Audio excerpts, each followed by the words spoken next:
How do you stop a winding up petition? Well, the most common way is if there is a genuinely disputed debt, not if there's some sort of fanciful, flaky type of debt. You can't wind up a company on the basis of that.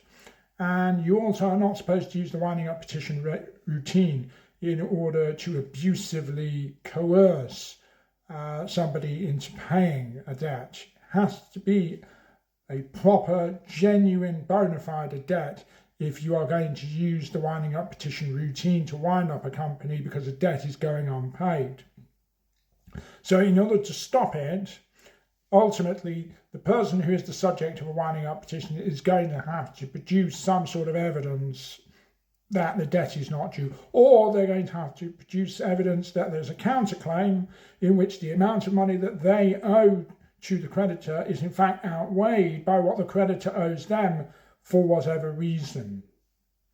However, if that process goes through and people don't get their act together in time, you can reach a situation in which a winding up petition is on the verge of being advertised. And once it's advertised in the London Gazette, then ultimately the banks are going to start putting a stop on and a freeze on the bank accounts. So it is quite a serious matter because it effectively stops the company from really being able to properly trade in the normal scheme of things. And to apply to court to be able to validate transactions is a messy, expensive, long-winded business. Ultimately, of course, there will be other ways in which you can stop a winding up petition. For example, if you've not been validly served with the winding up petition.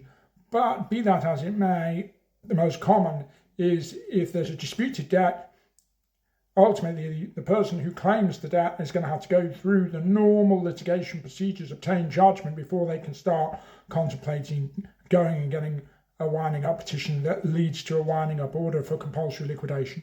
Questions, queries, concerns, give us a shout. We know insolvency inside out.